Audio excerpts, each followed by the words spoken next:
Freestyle aerial skiing is flipping and twisting on snow. Yeah, we're the nuts, the crazy ones that you guys always hear about.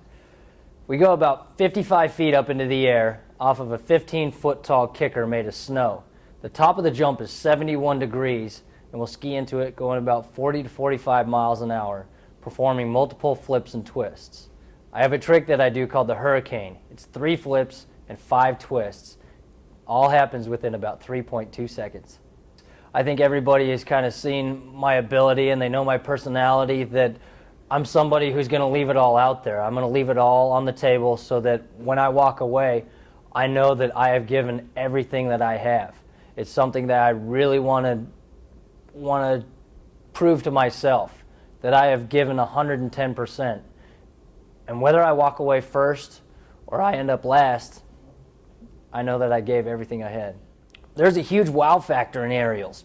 People come to watch us go 50 feet up into the air, but just like NASCAR, everybody comes to watch the crashes. And they're going to see some. That's part of the sport.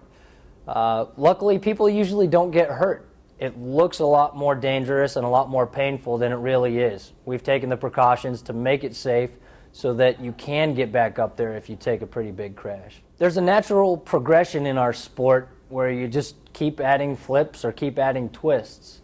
And everybody has their own personal comfort level, the tricks that they're able to perform that they feel is at a safe level, but also still competitive. And for most people, that's 3 flips and 4 twists in our sport if they want to win one of the World Cups and be the best in the world that week. One of the things that I do best in my sport is twisting.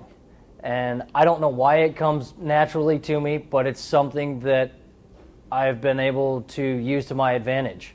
And I use it in the form of a degree of difficulty. I do one more twist than most people will perform. And it's something that has always helped me to kind of push the envelope. And that just is kind of my personality. That's what I do. I have done 3 flips and 6 twists on snow, but it was on accident and I ended up in the hospital. So if anybody can do 3 flips and 6 twists, I will definitely sit back and shake their hand while I'm watching. Check this out. See that elbow? Everybody gets hurt in aerials. I've cracked my skull from here to here, hitting it on my knee. I have 2 vertebrae in my back that I've crushed. But you have to get back on that horse. It's something that is part of our sport. It's like driving a car and you have to put gas in it. It's guaranteed to happen. But you do it because you love it. You do it because you're an adrenaline junkie and you love competition. My favorite thing to do with this crazy elbow of mine is to play tricks on people. One of my best stories is a teammate of mine, Joe Pack. We were in California, and the flat area where we build our jumps is called the knoll. And it was a really nice day, and we were all messing around, kind of roughhousing and wrestling. He threw me down the landing hill, and I purposefully landed on my elbow, and I come up all shaking, and I'm like, "Oh, man, you broke my arm. You broke my arm. What's going on?" And he's like, "Oh, come on, whatever." And so I'm like, "No, seriously, help me get my jacket off." And I show him my elbow, and he's all freaking out, like, "Oh my gosh, call the doctor, get the ambulance over here." And I was like, "All right, just kidding, gotcha." So then he did throw me all the way down the hill. People always ask me, "So what goes through your mind right before you go?" And I wish I had a great answer for them. You know, I wish I could tell them that I'm just nervous and I just want to get it over with. Unfortunately, it's a lot of technical things that have to do with my jump. I'm sitting there telling myself, push my feet off the jump. A good analogy is kicking a soccer ball with both feet at the same time.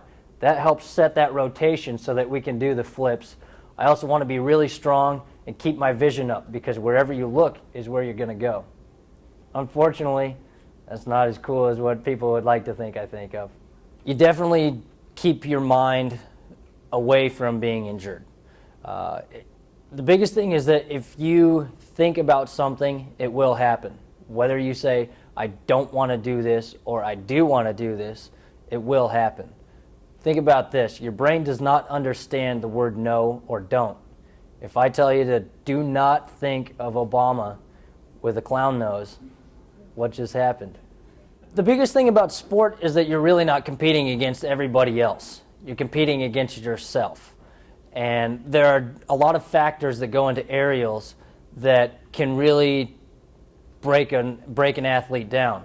The weather, the snow conditions, how you're feeling, you know, physically, if you're injured.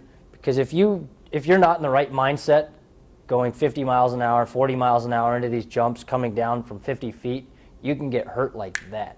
The funniest thing about Olympians is that everybody thinks that the other athletes do the crazy sport.